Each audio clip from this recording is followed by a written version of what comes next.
ஓம் விக்னேஸ்வரா போற்றி, ஓம் நவகார நரலை போற்றி. சிம்மராசி நேர்களுக்கு வணக்கம். நேர்களே, இந்த வீடியோ பதிவில் உங்களுக்கு ஒரு அருமையான ஒரு விஷயத்தை சொல்கிறேன். ஒரு காரியம் வீட்டில் பண்ணுறீங்க, இதை பண்ணிட்டீங்கன்னா கஷ்டமெல்லாம் தீர்ந்துடும், சரியா? பிரச்சனையெல்லாம் தீர்ந்துடும். ஒரு நம்பிக்கையின் அடிப்படையில் செய்யுங்க. இதுக்கு செலவெல்லாம் ஒன்றும் ஆகாது. தர்ப்ப புல்லை வச்சு வீட்டில் ஒரு மை செய்கிறீங்க, சரியா? வீட்டில் நம்ம பத்தி பொறுத்து கட்டுறோம்ல, அதே மாதிரி தர்ப்ப புல்லை நெய் தீபத்தில் காட்டி அந்த சாம்பலை எடுத்து நெய்யில் தடவி நெத்தியில் வைக்கிறோம். அதை வச்சுட்டு போனீங்கன்னா உங்களுக்கு மிகச்சிறப்பாக இருக்கும். இன்றைக்கி பெரிய பெரிய ஆளுகள்லாம் நெத்தியில் புட்டு வைக்கிறாங்க, சரியா? தமிழ்நாட்டில் பதவி ஏற்றிருந்த முக்கியமான ஆளுகள்லாம் இன்றைக்கி பார்த்தோம்னா நெத்தியில் ஒரு கருப்பு புட்டு வைக்கிறாங்க. அதுக்கு ஒரு காரணம் இருக்குது. அவங்களுக்கு சில ஜோதிடர்கள் சில முறையை சொல்கிறாங்க, அதை அவங்க ஃபாலோ பண்ணுறாங்க, வாழ்க்கையில் சக்ஸஸ் அடைகிறாங்க. இதை நீங்கள் கண்கூட பார்க்குறோம். ஸோ இந்த தர்ப்ப புல்லில் செய்கிற அந்த கருப்பு மை நெத்திலையும் வைக்கலாம், உச்சந்தலையிலும் வைக்கலாம். உச்சந்தலையில் வச்சுட்டோம்னா யாருக்கும் தெரியாது. அதை பற்றி தான் இந்த வீடியோவில் பார்க்க போகிறோம். பொறுமையாக பாருங்கள். எல்லோரும் சப்ஸ்கிரைப் பண்ணுங்கள், பெல் பட்டன் ஆன் பண்ணுங்கள், நோட்டிஃபிகேஷன் வர எல்லா வீடியோவும் பாருங்கள். சிம்ம ராசி காலப்புருஷ சக்கரத்தின் 5ஆம் இடம், பஞ்சமஸ்தானம், சூரியனுடைய ஆட்சி வீடு, சரியா நேர்களே? இதில் மகம், பூரம், உத்திரம் நட்சத்திரம் இருக்குது. நீங்கள் எந்த நட்சத்திரத்தில் பிறந்தாலும் சரி, என்ன தசாபுத்தி நடந்தாலும் சரி, இந்த காரியத்தை பண்ணி இந்த முறையை நீங்கள் செஞ்சிட்டிங்கன்னா மிகச்சிறப்பாக பார்க்கப்படுகிறது. இதுக்கு என்ன தேவைப்படுது சார் அப்படின்னா, தர்ப்ப புல் தேவைப்படுது. 2 அகல் விளக்கு, 2 அகல் விளக்கு தர்ப்ப புல்லை பூஜை ரூமில் வச்சு செய்கிறோம். நம்ம வீட்டில் நமக்காக, நம்ம காரியத்துக்காக செய்கிறோம். இதை நல்லது ஒரு காரியத்துக்காக தான் நீங்கள் செய்யணும். நல்ல விஷயத்துக்காக, நேர்மறையான விஷயத்துக்காக, பிறருக்கு உதவி பண்ணுற விஷயத்துக்காக தான் செய்யணும். மற்றவங்களை கெடுக்கணும், மற்றவங்களுக்கு தீங்கு விளைவிக்கணும், பிறர் சொத்தை அபகரிக்கணும் அப்படிலாம் நினச்சி செஞ்சீங்கன்னா அது உங்களுக்கே மாறி வந்துடும். சொல்ல வந்த விஷயம் என்னென்னா, வினை விதைத்தவன் வினை அறுப்பான், திணை விதைத்தவன் திணை அறுப்பான். நீங்கள் திணையை விதைத்தீங்கன்னா திணையை அறுவடை பண்ணலாம். பிறருக்கு கெடுதல்னு நினச்சிங்கன்னா உங்களுக்கு தான் கெடுதல் வரும். அதனால் இதை கொஞ்சம் பார்த்து கவனமாக செய்யணும். ஆனால் எல்லோரும் செய்யலாம். இதை செய்கிறதுனால எந்த பிரச்சனையும் இல்லை, எதுவும் தோஷம் கிடையாது. நல்ல ஒரு அமைப்பாக பார்க்கப்படுகிறது. சிம்ம ராசிக்கு இப்போ இந்த அஷ்டமச்சனி காலகட்டத்தில் இதை செஞ்சு நீங்கள் உச்சந்தலையில் வச்சிங்கன்னா எல்லா பிரச்சனையும் தீரும். எப்பேற்பட்ட ஆளாக இருந்தாலும் உங்களுக்கு அடிபணுவான். எப்பேற்பட்ட சிக்கலான காரியம் இருந்தாலும் ஓரளவு உங்களுக்கு சார்ட் அவுட் ஆயிரும், காரிய அனுகூலம் இருக்கும். எப்பேற்பட்ட கொம்பனாக இருந்தாலும் சரி, எதிரியாள் எப்படி இருந்தாலுமே உங்களுக்கு அடிபணிவான், உங்கள் காலடியில் விழுவான். சரி சார், இப்போ இந்த தர்ப்ப புல்லை பற்றி இப்போ நான் பேச போகிறேன். தர்ப்ப புல்லை பற்றி சில விஷயங்கள் சொல்ல போகிறேன். தர்ப்ப புல் முக்கியமானது. புரோகிதர்கள், குருக்கள்லாம் கொண்டு வருவாங்க. நம்ம விசேஷத்துக்கெல்லாம் பயன்படும். எந்த விசேஷமாக இருந்தாலும் சரி தர்ப்ப புல் இருக்கும். அதுபோக அது ஒரு அக்னி கற்பமாக பார்க்கப்படுகிறது, நெருப்பு சக்தியாக பார்க்கப்படுகிறது. அதில் மும்மூர்த்திகளும் குடியிருக்கிறாங்க. தர்ப்ப புல் ஒரு 3 அடி நீளம் இருக்குன்னு வச்சுக்கோங்களேன். அது நீளமாக தான் குச்சியாக இருக்கும், சரியா? தர்ப்பப்புல்லில் நுனியில் சிவபெருமான் இருக்கிறாரு, மத்தியில் பிரம்மா இருக்கிறாரு, அடியில் பெருமாள் இருக்கிறாரு. மும்மூர்த்தியில் அதில் குடியிருக்கிறாங்க. தர்ப்பப்புல் ஒரு காடாக தான் வளரும், சரியா? அது ஒரு புல்லுக்காடு மாதிரி தர்ப்பப்புல் காடு இருக்கும். தர்ப்பப்புல் விஷமுறை உள்ளது. தர்ப்பப்புல் இருக்கிற இடத்துக்கு விஷ ஜந்துக்கள் வராது, குறிப்பாக பாம்பு நடமாட்டம் இருக்காது. அதுபோக தர்ப்பப்புல் மனிதனுக்கு தீய சக்தியை வரட்டும். தர்ப்பப்புல் கையில் இருந்துச்சுன்னா எந்த தீய சக்தியும் அண்டாது. அந்த காலத்துலலாம் பார்த்தீங்கன்னா புரோகிதர்லாம் சைக்கிளில் தான் வருவாங்க, எல்லாம் நடந்து தான் வருவாங்க. இடுப்பில் தர்ப்பப்புல்லை வச்சுருப்பாங்க. அந்த மடிசார் அந்த வேட்டியை மடித்து கட்டிட்டு அவங்க ஆச்சார முறைப்படி வரும்போது சீசன் துண்டை இடுப்பை கட்டியிருப்பாங்க, சிவப்பு கலர் துண்டை கட்டியிருப்பாங்க. அதுக்குள்ளே தர்ப்பப்புல்லை சொருகியிருப்பாங்க. அதுதான் அவங்களோட அடையாளம். அந்த தர்ப்பப்புல்லும் நெத்தியில் விபூதியும் இருந்துச்சுன்னா எந்த சக்தியுமே வராது அவங்கக்கிட்ட. அப்பேற்பட்ட ஒரு அனுசாசமான அமைப்பெல்லாம் ஒரு காலத்தில் இருந்தது. இன்றைக்கி அதெல்லாம் பார்க்க முடியல. இன்றைக்கி நவநாகரிக காலமாக மாறிடுச்சு, நிலைப்பாடும் மாறிடுச்சு. அதனால் அப்படிப்பட்ட மனிதர்களை சந்திக்க முடியல. நான் சின்ன பிள்ளையாக இருக்கும்போது அப்படி பார்த்துருக்கேன். வேத உறுப்பினரெல்லாம் அப்படியே ஒரு ஜெகஜோதியாக வருவாங்க. அவங்கள பார்த்தாலே நமக்கு அப்படியே அந்த தெய்வத்தினுடைய கடாட்சியம் கிடைக்கும். அப்பேற்பட்ட தர்ப்பப்புல் மும்மூர்த்திகளோட அம்சமாக பார்க்கப்படுகிறது. தீவினையிலே அகற்றுகிற சக்தியாக பார்க்கப்படுகிறது. மனிதனுக்கு உண்டான திருஷ்டியை அகற்றிடும். உங்கள் மேலே ஒரு திருஷ்டி இருக்குது, கண்ணீரல் இருக்குது, பிறர் விட்ட பெருமூச்சு இருக்குது, உங்களை பார்த்து மற்றவங்க பொறாமப்பட்டிருக்கிறாங்க அப்படின்னா அந்த தர்ப்பப்புல் அனைத்துமே தோஷம் பண்ணிடும். அதுபோல் தர்ப்பப்புல் எக்ஸ்ரேயை தடுக்கும், கதிர்வீச்சு தடுக்கும், கதிர் இயக்கத்தை தடுக்கும். அதனால தான் கிரகண காலத்தில் அந்த தர்ப்பப்புல்லை நம்ம வீட்டில் போடுறோம். எங்கே போடுறோம்? வீட்டில் உணவுப் பொருட்களை மூடி அது மேலே தட்டு மேலே போடுறோம். தர்ப்பப்புல் இருக்கிற இடத்துல விஷ சக்தியும் அண்டாது, கதிர் இயக்க சக்தியும் அண்டாது. சூரிய கிரகணம், சந்திர கிரகணம் நடக்கும்போது அந்த மண்டலத்திலிருந்து தீய சக்தி வரும், தீய கதிர்வீச்சு வரும். அந்த கதிர்வீச்சு மனிதனை மனிதனை இதுபடுத்தாது, மனிதனை பாதிக்காது. அதுக்காக தான் உணவுப் பொருள் மூலம் தர்ப்பப்புல்லை போடுறோம். இப்படி நிறைய சொல்லிட்டு போகலாம், சரியா நேரில் தர்ப்பப்புல்லை பற்றி அதோடய சக்தி, மகத்துவம், மகிமைகளை நிறைய சொல்லிட்டு போகலாம். அது ஒரு நல்ல ஒரு பொருளாக பார்க்கப்படுகிறது. தர்ப்பப்புல்லை வீட்டில் வச்சும் கும்பிடலாம். அதுக்கு வேறு வீடியோவில் சொல்கிறேன், அது என்ன முறைன்னு நான் தனியாக சொல்கிறேன். இந்த வீடியோவில் நீங்கள் சிம்மராசினியர்கள் தர்ப்பப்புல்லை எப்படி நீங்கள் அதை சாம்பலாக்கி மையாக அதை நீங்கள் பயன்படுத்தணும், அதை கொஞ்சம் விளக்கமாக சொல்கிறேன். இது சம்மந்தப்பட்ட எது தகவல் இருந்துச்சுன்னா கமெண்ட் பாக்ஸில் கேளுங்க, சரியா? கமெண்ட் பாக்ஸில் இந்த வீடியோ சம்மந்தப்பட்ட சந்தேகங்கள் விளக்கம் எது இருந்தாலும் கேட்கலாம், கண்டிப்பாக அதுக்கு பதில் சொல்லுவேன். தர்ப்பப்புல் வந்து நீங்கள் எத்தனை எடுத்துக்கணும்? 9 பீஸ் எடுத்துக்கணும். சரியா? 9 பீஸு வந்து 9 இன்ச்சு நீளத்துக்கு எடுத்துக்கணும். 9 இன்ச்சு நீளம்னா 23 சென்டிமீட்டர். அடிஸ்கேலில் அளந்துக்கணும். வீட்டில் அடிஸ்கேல் இருக்கும், சரி, எல்லார் வீட்லேயும் இருக்கும். இல்லைனா ஒரு சாண அளவுக்கு எடுத்துக்கோங்க. ஒரு சாணம் வச்சிங்கன்னா கிட்டத்தட்ட 9 இன்ச்சு வரும். ஒரு சாண அளவுக்கு 9 குச்சியை ஒடிச்சு வச்சுக்கணும். தர்ப்பப்புல் 3 அடி 4 அடி இருக்கும். அந்த குச்சியை நீங்கள் எடுத்துகிட்டு வாங்க. காஞ்சி போன குச்சியை தான் எடுத்துகிட்டு வரணும். ஈரமான குச்சியில் இருக்கக்கூடாது. காஞ்சி போன குச்சியை 9 பீஸாக கட் பண்ணிக்கோங்க. தர்ப்பப்புல் குச்சியை அந்த 9 குச்சியும் வச்சுக்கோங்க. இன்றைக்கி சார் இதை வந்து நீங்கள் அந்த மை தயாரிக்கணும் அப்படின்னு பார்த்தோம்னா, பௌர்ணமி முடிஞ்ச மறுநாள் தேய்பிறை பிரதமை, அதை சில பேர் பாட்டமையே படிப்பாங்க. அந்த தேய்பிறை பாட்டமை தீதி அன்னைக்கு செய்யலாம். கிருத்திகை நட்சத்திரம் வர அன்றைக்கி செய்யலாம். கிருத்திகை நட்சத்திரம் மாதத்துக்கு ஒரு தடவை வரும். அடுத்து வந்து அமாவாசை, நிறைஞ்ச அமாவாசை அன்றைக்கி செய்யலாம். இந்த 3 நாளுக்கு தான் இந்த காரியத்தை செய்ய முடியும். இந்த 3 நாளில் நீங்கள் என்ன பண்ணுறீங்கன்னா, இந்த 3 நாட்கள் வர்ற அன்றைக்கி ஏதோ ஒரு நாள் வந்து வீட்டில் வந்து காலையில் பூஜை ரூமை சுத்தமாக வைக்கிறங்க. பூஜை ரூமில் உள்ள சாமி படத்தெல்லாம் தொடச்சி சுத்தம் பண்ணி பஞ்சபாத்திரத்தில் தண்ணி வைங்க, நெய்வேத்தியம் பண்ணுங்க. உங்களால் அஸ் யூஸ்வலாக என்ன செய்ய முடியுமோ அதை செய்யுங்க. இந்த காரியம் செய்ய வேண்டிய நேரம் வந்து காலையில் 6 to 7. ஏன்னா வந்து உங்களுக்கு நான் வந்து அந்த நட்சத்திரம் திதி தான் சொல்லியிருக்கிறேன், 4 கிழமை சொல்லலை. அதனால் அது என்ன கிழமையில் வருதோ அந்த கிழமையில் 6 to 7 செய்யணும். காலையில் 6 to 7 அந்த ஓரையில் செய்யணும்.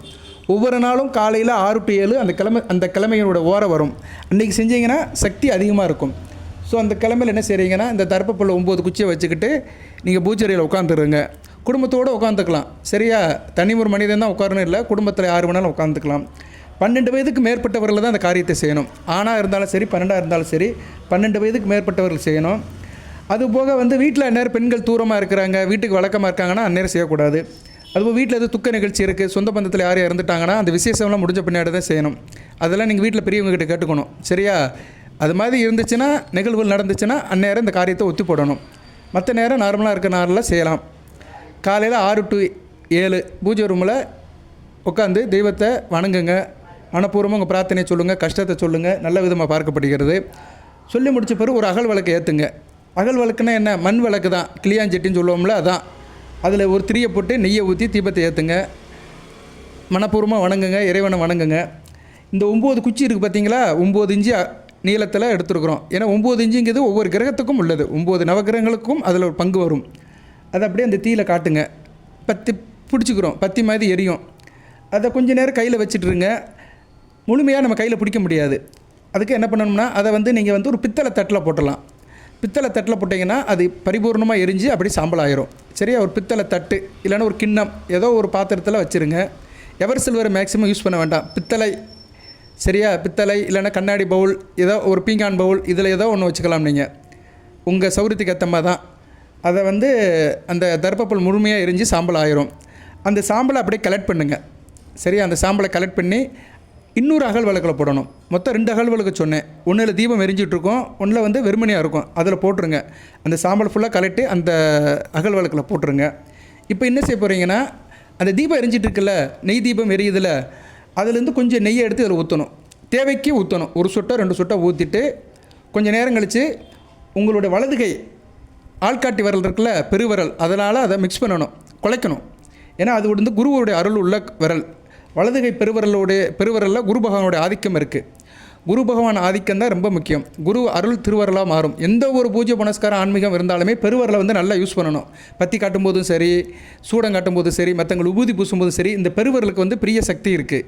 இறையாண்மை சக்தி கொண்டு தான் பெருவரல். சரியா?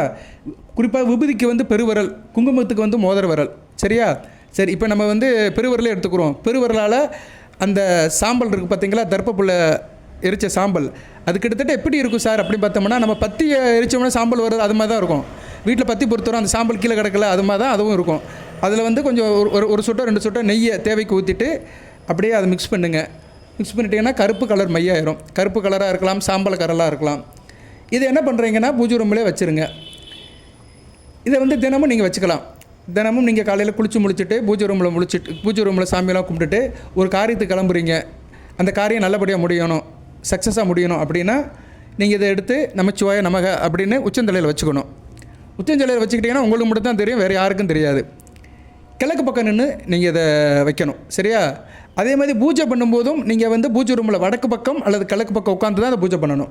சரியா? பூஜை ரூமில் பொசிஷன் பார்த்துக்கணும். வடக்கு பக்கம் அல்லது கிழக்கு பக்கம் உட்காந்து தான் இந்த பூஜை புனஸ்காரம் பண்ணணும். இந்த மையை தயாரிக்கணும். ஆனால் மையை வைக்கும்போது தினமும் கிழக்கு பக்கம் நின்றுட்டு தான் வைக்கணும். கிழக்கு முகமாக இன்றைக்கி நின்றுட்டு இந்த மையை வச்சுட்டு நமச்சிவாய நமகன்னு சொல்லிட்டு வச்சுட்டு போனீங்கன்னா காரிய அனுகூலமாக இருக்கும். இந்த மை தீர்ந்து போச்சுன்னா மறுபடியும் செய்யலாம். மறுபடியும் அந்த நான் சொன்ன திதி அன்னைக்கு அந்த தேய்பிறை பிரதமை கார்த்திகை நட்சத்திரம் வர அன்னைக்கு அமாவாசை நட்சத்திரம் அமாவாசை நிறைஞ்ச அமாவாசை அன்னைக்கு இது செய்யலாம். இது வந்து ஒரு சாதாரண விஷயந்தான். இது ஒரு தாந்திரிக காரியம். பரிகாரம்னு சொல்ல முடியாது. பரிகாரங்கிறது வந்து ஆளுகளை கூப்பிட்டு பொருளெல்லாம் போட்டு நிறைய செய்கிறது. இது வந்து நமக்கு நாமே செய்கிற ஒரு சின்ன காரியம். குடும்பத்திலே செய்யலாம். இதில் எந்த தோஷமும் கிடையாது. இது செய்கிறதுனால உங்களுக்கு எல்லா பிரச்சனையும் சார்ட் அவுட் ஆகும். அதாவது பெருசாக மழை போல் வர வினைகள்லாம் பனி போல் தீர்ந்து போயிடும். பெருசாக வரதெல்லாம் ஓரளவு கண்ட்ரோல் ஆகும். இதை வச்சதுனால நான் பெரிய கோடீஸ்வரன் ஆகணும் சார், நான் வீட்டிலே உட்காந்துட்டு பெரிய பணக்காரன் ஆகணும் அப்படிலாம் நினைக்கக்கூடாது. நீங்கள் ஒரு காரியத்தில் இன்வால்மெண்ட் ஆகிக்கிட்டு இதை செஞ்சீங்கன்னா அந்த காரியம் வந்து உங்களுக்கு சக்ஸஸாக கொடுக்கும். முதலுக்கும் மோசம் இல்லாமல் இருக்கும். சரியா? செஞ்சு பாருங்கள். எல்லோரும் செய்யணும் அவசியம் கிடையாது. நம்பிக்கை இருக்கிறவங்க செய்யுங்க. அதுபோக தர்ப்பப்புல் வந்து சனி பகவான் கேது பகவானோடைய ஆதிக்கம் உள்ளது. இப்போ சனி பகவான் வந்து ராசிக்கு 8ஆம் இடத்துல இருக்கிறார், கேது உங்கள் ராசியில் இருக்கிறார். ஸோ அந்த 2 கிரகங்களுடைய கெடுபலங்களும் அப்படியே குறையும். அதுபோல் இந்த தர்ப்பப்புல்ல செய்கிற மை வந்து தலையில் வைக்கிறதுனால ஆன்மீக சக்தி அதிகமாகும், அமானுஷ சக்தி அதிகமாகும், சித்துக்கள் கைகூடும். சரியா? ஏன்னா சனி பகவான் கேதுவும் சித்துக்களுக்கு உள்ள கிரகம். கேது வந்து ஒரு ஆன்மீகத்திலே முத்தின கிரகம், ஞானகாரகன். சனி பகவான் வந்து ஆன்மீக கிரகம், சித்துக்குள்ளவர், நிறைய விஷயத்துக்கு சொந்தக்காரர் சனி பகவான். ஆயுட்காரகன், ஆயுள் பலம் கூடும், தேக ஆரோக்கியம் நல்லா இருக்கும், ஆளே வித்தியாசமாக மாறிடுவீங்க. உங்கள் நட உட பாவனை எல்லாமே வந்து கொஞ்சம் வித்தியாசமாக தெரியும். இதை தொடர்ந்து உச்சந்தலையில் வச்சுட்டு போகிறவங்களுடைய நடவடிக்கைலாம் வேறு மாதிரி போயிடும். லௌகிய வாழ்க்கையிலேருந்து வெளியே வந்துடுவாங்க. யதார்த்த வாழ்க்கை, சாதாரண சின்ன சின்ன விஷயத்துக்கு சந்தோஷப்படுறது, அப்புறம் சில்லி விஷயத்தை பெருசாக எடுத்துக்கிறது, சில்லற விஷயத்தை பெருசாக எடுத்துக்கிறது, இதில் இருந்தாலும் வெளியே வந்துடுவீங்க. பியூர் மெச்சூர்ட் ஆகும். சரியா? இதை வந்து ஒரு 30 வயது ஒரு ஆணோ பெண்ணோ வச்சாங்கன்னா அவங்களுடைய நடவடிக்கை எண்ணங்கள்லாம் எப்படி போயிடும்னா 60 வயசில் இருக்கிறவங்க மாதிரி ஆயிடுவாங்க, மெச்சூர்ட் ஆயிடுவாங்க. கொஞ்சம் வயசுலேயே மெச்சூர்டாக கிடைக்கும். அந்த மெச்சூர்டான பக்கத்தை இந்த தர்ப்பப்புல் கொடுக்கும். ஏன்னா தர்ப்பப்புல் வந்து வேத சம்மந்தப்பட்டது, ஆன்மீகம் சம்மந்தப்பட்டது, அமானுஷம் சம்மந்தப்பட்டது, தீய சக்தியிலேருந்து காக்கிறது. ஒரு மனிதன் எப்போ சார் வந்து ப்ரீ மெச்சூர்டாக ஆறான் அப்படின்னு பார்த்தோம்னா அவன் வந்து கெட்ட சவாசம் இருக்கும்போது தான் ப்ரீ மெச்சூர்ட் ஆயிடுவான். சில பேரை பாருங்கள், படக்குன்னு பேசிடுவாங்க, நம்ம மனசு சங்கடப்படி பேசுவாங்க. ஏன்னா அவங்க பழக்க வழக்கம் அப்படி தான் இருக்கும். அவங்க பார்க்குறது கேட்குறது எல்லாமே வந்து பிலோ ஆவரேஜாக தான் இருக்கும். ஒரு மெச்சூர்டாக இருக்க மாட்டாங்க. ஸோ மெச்சூர்டாக இருக்கிறவங்க, மேன்மையாக இருக்கிறவங்களோட பழக்க வழக்கத்தை பாருங்கள், ரொம்ப ரிச்சாக இருப்பாங்க, ரிச் பீப்புள் அப்படிம்பாங்க. ஸோ அவங்களோட பழக்க வழக்கம் சகவாசம் நல்லாயிருக்கும். ஒரு சன்னியாசி இருக்கார், ஒரு ஆன்மீகவாதி இருக்கிறாரு, அவர் விபூதி பூசினார்னா கேட்குது அப்படின்னா அவர் அந்த நிலைமையில் இருக்கிறாரு, முதிர்ச்சி அடைஞ்சிட்டார், அந்த லௌகிய வாழ்க்கையிலேருந்து வெளியே வந்துட்டார். அவருக்கு தெரியுது இதுக்கடுத்து இதுதான் தெரியும், இதை செஞ்சால் இதுதான் நடக்கும் அப்படின்னு ஓரளவு அனுபவபூர்வமாக அந்த உலகத்தை வந்து அனுபவிச்சிருப்பார். சரியா? இந்த உலகத்தில் வந்து சில சக்திகளை வந்து உணர்ந்துருப்பார். அதனால தான் அவருக்கு வந்து அந்த சக்தி கிடைக்குது. ஸோ இப்படி நிறையா சொல்லிட்டு போகலாம். ரொம்ப சொன்னால் உங்களுக்கு போர் அடிக்கும். சாமானியப்பட்ட மக்களுக்கு இதை வந்து சாத்தியப்படாது. இப்போ எல்லாத்துக்கும் எப்படின்னா ஈஸியாக கிடைக்கணும்னு நினைக்கிறாங்க. நான் ஈஸியாக இருப்பேன், நான் கார் வாங்கணும், வீடு கட்டணும், பெரிய லெவலுக்கு போகணும், சரியா? அப்படிலாம் நினைக்கிறேங்க, நினைக்கலாம், யார் வேணாலும் எது வேணாலும் நினைக்கலாம். ஆனால் அதுக்கு வந்து இறைவனோட அனுக்கிரகம் இருக்கணும், நம்ம ஜனன ஜாதகத்தில் இடம் இருக்கணும். இன்றைக்கி எல்லாம் இருந்தும் சிலரால் நிம்மதியாக இருக்க முடியல. சரியா? அப்படி அமைப்பு இருக்குது. இப்போ ஒரு உதாரணத்துக்கு சொல்கிறேன். இப்போ நடந்து முடிந்த எலெக்ஷனில் யாருக்குமே மெஜாரிட்டி கிடைக்கல. மெஜாரிட்டி ஒருத்தர் கிடச்சும் அவரால் நிம்மதியாக இருக்க முடியல. அவனை பிடிக்கவா இவனை பிடிக்கவா, அங்கே போகவா இங்கே போவான்னு இவர் யாரெல்லாம் எதிர்த்தாரோ அவங்களெல்லாம் போய் பார்த்துட்டு இருக்கிறாரு. அப்படி ஒரு அமைப்பில் இருக்குது தமிழ்நாட்டோட அரசாங்கமே இப்படி இருக்குது. எதுக்கு சொல்கிறேன்னா, நாடு எப்படியோ, நாட்டினோட அரசன் எப்படியோ அப்படி தான் மக்களும் இருப்பாங்க. அந்த காலத்தில் அப்படி தான் சொல்லுவாங்க, மன்னன் வழியே மக்கள் வழி அப்படிம்பாங்க. அதுபோல் இப்படி நிறைய மாற்றங்கள் இருக்குது. எரிபொருள் தட்டுப்பாடு வந்துருச்சு, டீசல் பெட்ரோல் விலையெல்லாம் ஏறுது, உரங்களுடைய உற்பத்திலாம் குறையுது, விவசாய தட்டுப்பாடெல்லாம் வரும். அதனால் மக்கள்லாம் கொஞ்சம் கவனமாக இருங்க. நான் ஜோதிடர் என்ற முறையில் சிலதை கணிச்சு சொல்லுவேன், நிறைய விஷயங்களை சொல்லியிருக்கிறேன். இது வந்து தனிப்பட்ட சிம்மராசிக்கு சொன்னாலுமே, சிம்மராசி நேர்களுமே இந்த தமிழ்நாட்டில் தான் வாழ்கிறீங்க, இந்த இந்தியாவில் தான் இருக்கிறீங்க, இந்த உலகத்தில் தான் வாழ்கிறீங்க. ஒவ்வொருத்தருக்கும் ஒவ்வொரு இடத்துல இருக்கிற மாதிரி நிலைப்பாடுகள் வேறுபடும். சரியா? அந்த இடத்துக்கு இருக்கிற பூலோக அமைப்பும்படி நிலைப்பாடு வேறுபடும். இருப்பினும் சில யதார்த்தத்தை சொல்ல வேண்டியது ஒரு ஜோசியரோட கடமை என்ற முறையில் சொல்கிறேன். இதெல்லாம் தாங்கிட்டு தான் நம்ம வாழணும், இதெல்லாம் சந்திச்சுட்டு தான் நம்ம வாழணும். அதனால் உங்கள் பிரச்சனைக்கு ஒரு தீர்வு சொல்லியிருக்கிறேன். இதை வந்து எல்லோரும் செய்யணும்னு அவசியம் கிடையாது. விருப்பம் இருக்கிறவங்க செய்யுங்க, இது மேலே நம்பிக்கை இருக்கிறவங்க செய்யுங்க. சின்ன விஷயந்தான், நிறைய பணம் செலவாகாது. தர்ப்பப்புல் 4 குச்சி வாங்கணும், 2 அகல் விளக்கு வாங்கணும். வீட்டில் வந்து நம்ம ஜாமி கும்பிட போகிறோம், அவ்வளோதான். பூஜை புனஸ்காரம் பண்ணி இதை செஞ்சு வைக்க போகிறோம். செஞ்சு பாருங்கள், நல்லது நடக்கும். சரியா? நம்பிக்கையுடன் செய்யுங்க. நம்பிக்கையாக தான் நடராஜன். நம்பினார் கெடுவதில்லை, இது நான்மறை தீர்ப்பு என்ற வார்த்தையை, நல்ல வார்த்தையை சொல்லிட்டு இந்த வீடியோ நிறைய பண்ணுறேன். எல்லாம் வல்ல இறைவன் சிம்மராசி நேயர்களுக்கு, மகம் பூரம் உத்திர நட்சத்திர நேயர்களுக்கு சில சௌபாகியத்தையும் சில ஐஸ்வர்யத்தையும் சில நன்மையிலும் கொடுப்பார். இந்த உச்சந்தலையில் வைக்கிற அந்த கருப்பு மையால் எப்பேற்பட்ட பிரச்சனையும் தீரும். எப்பேற்பட்ட ஆளாக இருந்தாலும் சரி, எந்த கும்பனாக இருந்தாலும் உங்கள் காலடியில் வந்து விழுவான். நல்லது ஒரு காரியம் நடக்கும். நல்லதுக்கு பயன்படுத்திக்கோங்க, நல்லதே நடக்கும். வாழ்க வளமுடன். இறையர்களை பற்றி, அனைத்து வளங்கள் நலங்களை பற்றி தேக ஆரோக்கியத்துடன் தீர்க்காயலுடன் நீடு ஓடி வாழ்க, நிறைந்த வளம் பெறுக. நன்றி நேயர்களே.